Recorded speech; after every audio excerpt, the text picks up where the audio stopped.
वैभव लक्ष्मी व्रत कथा। बहुत पुरानी बात है। एक बड़े नगर में सतवंती नाम की स्त्री रहती थी। उसके पति का नाम धनी राम था। उनका एक सुंदर तथा सुयोग्य पुत्र था। धनी राम अपना व्यवसाय करता था। उसका काम अच्छा चलता था तथा गृहस्थी भी सुखी थी। वे प्रत्येक शुक्रवार को महालक्ष्मी का पूजन करते थे। वे मिलकर महालक्ष्मी के मंदिर में प्रत्येक शुक्रवार को सुंदर हार, नारियल, धूप तथा प्रसाद आदि चढ़ाते थे। सतवंती मंदिर में बैठकर महालक्ष्मी का जाप करती थी तथा आरती के पश्चात ही घर जाती थी। प्रत्येक शुक्रवार को मंदिर में कीर्तन होता था, जिसमें वह बढ़ चढ़कर भाग लेती थी। मां लक्ष्मी के भजन गाने में वह निपुण थी।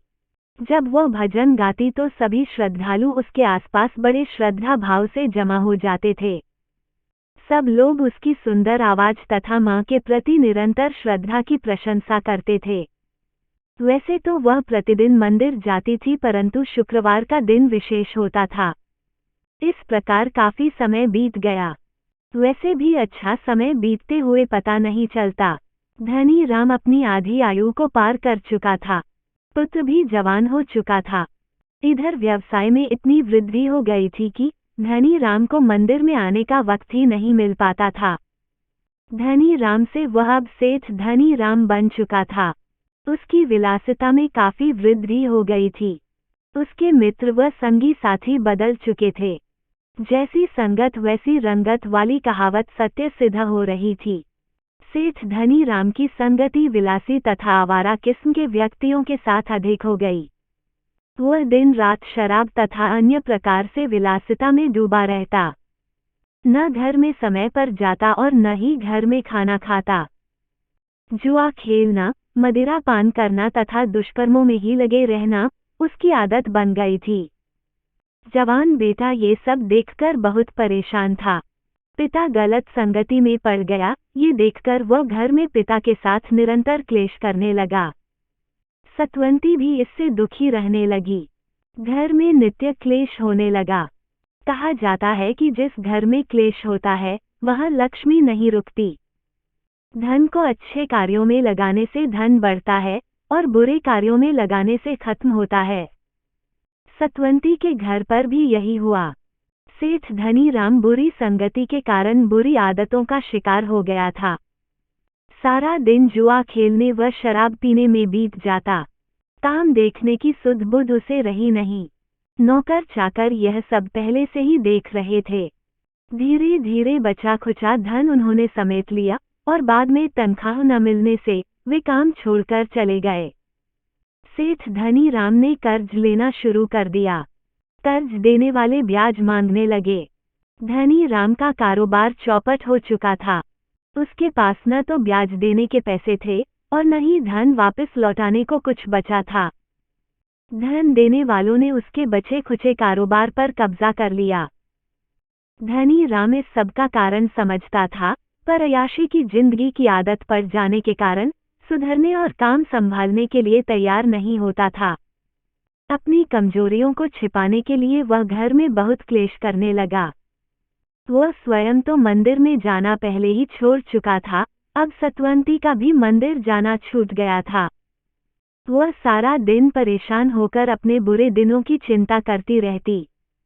पुत्र भी अपने माँ बाप की परेशानी के कारण निरंतर परेशान था। एक दिन जब धनी राम घुड़दौड़ में अपना बचा खुचा धन हारकर घर लौटा तो उसने बहुत क्लेश किया। सतवंती को गुस्से में मारा पीटा और मदिरा के नशे में घर में एक और लुढ़क कर सो गया। सतवंती पहले तो बहुत रोती रही, फिर घर से निकलकर चल पड़ी। उसके पांव अनजाने में ही मंदिर की ओर मुड़ गए। वहां मंदिर की सीढ़ियों में पहुंचकर वह गिर पड़ी। उसे गिरे हुए देखकर मंदिर के बाहर फूल बेचने वाली बाई ने उसे उठाया और पानी पिलाया। इतने में वहां भीड़ जमा हो गई। मंदिर में आने वाले अधिकांश लोग सतवंती को पहचानते थे। वे आपस में बात करने लगे, ये तो सतवंती है। बहुत दिनों से मंदिर नहीं आ रही थी। इसे क्या हो गया है? सब लोग तरह तरह की बात करने लगे। इतने में मंदिर के बड़े पुजारी आ गए। वे सतवंती को मंदिर के अंदर ले गए। नारियल तोड़कर उन्होंने सतवंती को प्रसाद खिलाया और जल पिलाया। सतवंती ने उन्हें सारी आपबीती सुनाई। पुजारी ने कहा कि बेटी, मैंने तेरे बारे में काफी कुछ सुना है। तेरे पति ने शराब व जुए आदि में सारा धन नाश कर दिया है। तू ये सब बर्दाश्त नहीं कर सकती, इसलिए इतनी दुखी व परेशान है। तेरे पति भी अच्छे आदमी हैं। उनके संस्कार अच्छे थे, परंतु संगति खराब होने के कारण सब कुछ बिगड़ गया है। वे अब भी सुधर सकते हैं। तुमने जो खोया है वह सब कुछ पा सकते हो। इसके लिए तू माँ वैभव लक्ष्मी का व्रत रख। यह व्रत मनोकामना पूर्ण करने वाला है। इस व्रत के फल से मैंने चमत्कार होते हुए देखे हैं। तेरा भी अवश्य ही कल्याण होगा। व्रत की विधि भी बहुत आसान है, उसे ठीक से समझ ले। यह व्रत प्रत्येक शुक्रवार को किया जाता है। शुक्ल पक्ष में जो शुक्रवार आए उस दिन से व्रत को आरंभ करना। मन में ये संकल्प करना कि तूने 11 या 21 शुक्रवार को व्रत करने हैं। व्रत पूरा होने पर 11, 21, 31, 51, 101 या 201 पुस्तकें बांटनी हैं।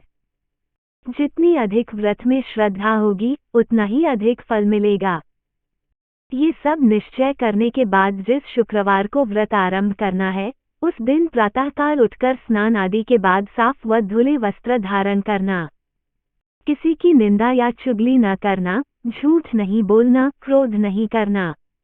अपनी मानसिक स्थिति स्थिर रखना। सारा दिन जय माँ वैभव लक्ष्मी, जय माँ वैभव लक्ष्मी का उच्चारण करते रहना। कहीं भी सत्संग हो रहा हो उसे सुनना। धार्मिक पुस्तकें पढ़ना। अपने विचार अच्छे बनाए रखना। सायंकाल के समय व्रत की कथा पढ़ना। इसके लिए सायंकाल को अपने घर में एकांत स्थान पर लाल आसन बिछाकर पूर्व दिशा में मुंह करके बैठ जाना। अपने सामने एक पटरा या चौकी रखना। उस पर लाल वस्त्र बिछाकर चावल का ढेर बनाना। चावल के ढेर पर तांबे का छोटा कलश रखना। कलश में जल होना चाहिए। कलश पर कटोरी रखना। कटोरी में सोने या चांदी का साफ या नया आभूषण रखना। आभूषण न हो तो गिन्नी या रुपया भी रख सकते हैं। कलश के साथ ही श्री यंत्र रखना। श्री यंत्र स्फटिक, पारद, चांदी या तांबे का होना चाहिए। अगर न हो तो कागज पर बना श्री यंत्र ही रखना। इस पर अक्षत व गुलाब के फूल चढ़ाना। धूप, अगरबत्ती व दीपक इसके सामने प्रज्वलित करना।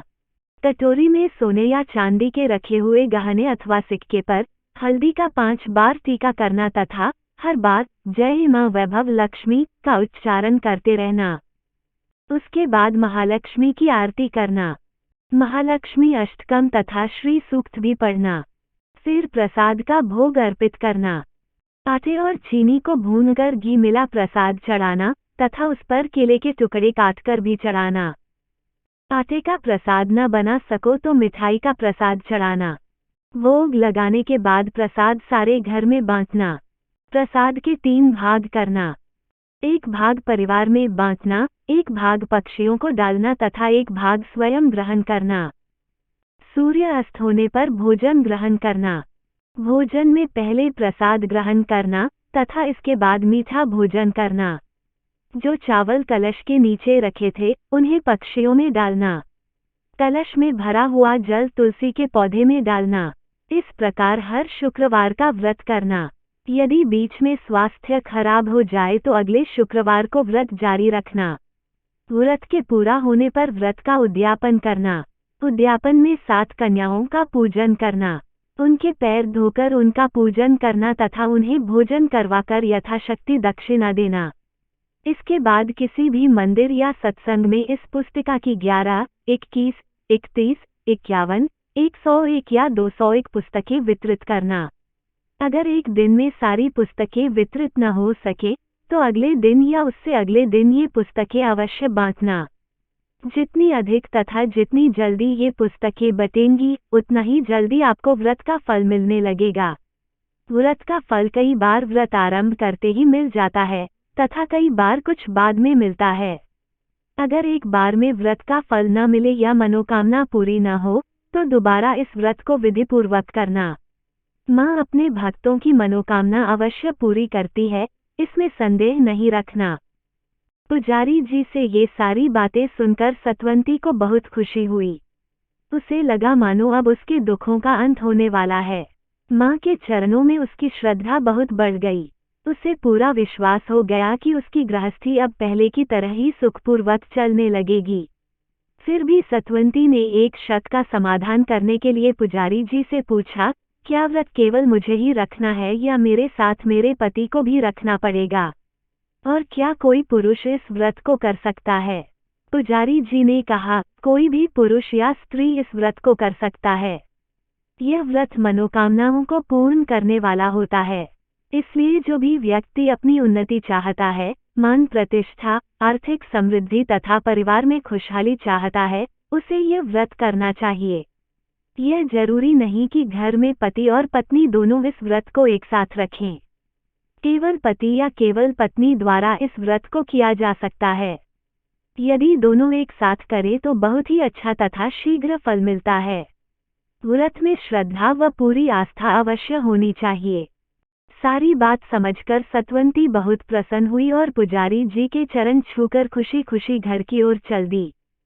2 दिन बाद ही शुक्रवार था।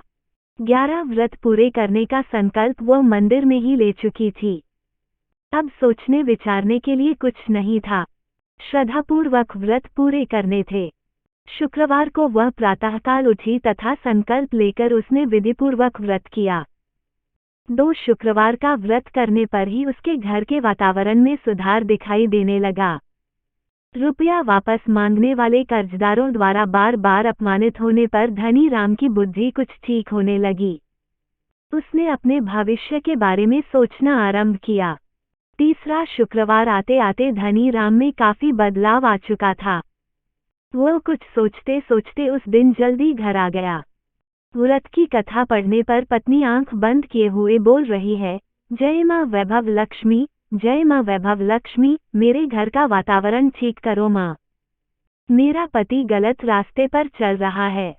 बेटा घर में उदास बैठा है। मेरे घर की सारी खुशियाँ रूठ गई हैं।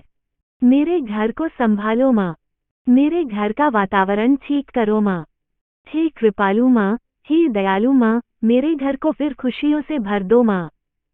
सतवंती माँ से बार बार यह निवेदन कर रही थी। धनी राम पीछे खड़ा सब कुछ सुन रहा था। लक्ष्मी माँ की कृपा से उसी दिन उसमें सद्बुद्धि आ गई। उसने अपनी पत्नी की पीठ पर हाथ रखा और कहा कि आज से मैं भी तुम्हारे साथ व्रत करूँगा। व्रत की सारी विधि तुम मुझे बताओ। माँ लक्ष्मी मुझसे रूठ गई थी। अब मुझे लगता है कि वो फिर मुझसे प्रसन्न हो रही हैं। पिछले सप्ताह से मेरा काम कुछ ठीक हो रहा है। मैं भी हर शुक्रवार महालक्ष्मी जी के दर्शन अवश्य करूँगा। इतने में उसका बेटा भी आ गया। धनी राम ने अपने बेटे को गले लगा लिया और कहा कि मुझसे बड़ा अपराध हो गया है। मैं माँ लक्ष्मी की कृपा को भूल गया था। मैंने तुम लोगों को बहुत दुख दिया है। इसके कारण मैंने खुद भी खूब दुख पाया है। मैं अब सब गलत रास्तों को छोड़ दूंगा। शराब व बुरी संगति को भी छोड़ दूंगा। ये सब नरक में धकेलने के रास्ते हैं। हम हर शुक्रवार को लक्ष्मी के मंदिर में अवश्य जाएंगे। हर शुक्रवार अब हम मिलकर माँ वैभव लक्ष्मी के व्रत करेंगे। ऐसा कहते ही सारे घर में प्रसन्नता का वातावरण छा गया। धनी राम ने अपने व्यवसाय में पूरा ध्यान देना शुरू कर दिया। उसका पुत्र भी उसके साथ कार्य करने लगा। सारा कर्ज उतर गया। समाज में धनी राम का सम्मान फिर से बढ़ गया। उसके पुत्र ने उच्च शिक्षा प्राप्त की। परिवार में खुशियां फिर से लौट आई। सभी रात्रि में मिलकर एक साथ भोजन करते और अपने व्यवसाय में वृद्धि तथा सामाजिक कार्यों की चर्चा करते। हर शुक्रवार को बिना रोक महालक्ष्मी के मंदिर में जरूर जाते। घर में नौकर चाकरों की भरमार फिर से हो गई। दान दक्षिणा देने तथा सद्कार्यों में उनका काफी समय व्यतीत होने लगा। धनी राम के परिवार को माँ वैभव लक्ष्मी के व्रत के फलस्वरूप जो समृद्धि तथा सुख साधन प्राप्त हुए, उनकी चर्चा दूर दूर होने लगी। इस प्रकार वैभव लक्ष्मी का व्रत करके माँ वैभव लक्ष्मी की कृपा प्राप्त करने वाले भक्तों की संख्या में निरंतर वृद्धि होती रही। आज भी माँ वैभव लक्ष्मी अपने सभी भक्तों की झोली भरती हैं, उनकी मनोकामना पूरी करती हैं। माँ वैभव लक्ष्मी पर सबकी आस्था प्रतिदिन बढ़ रही है। जैसे माँ वैभव लक्ष्मी ने धनी राम तथा सतवंती को सब कुछ दिया, उसी प्रकार अपने सब भक्तों की मनोकामनाएं पूरी करे। जय माँ वैभव लक्ष्मी। जय माँ वैभव लक्ष्मी।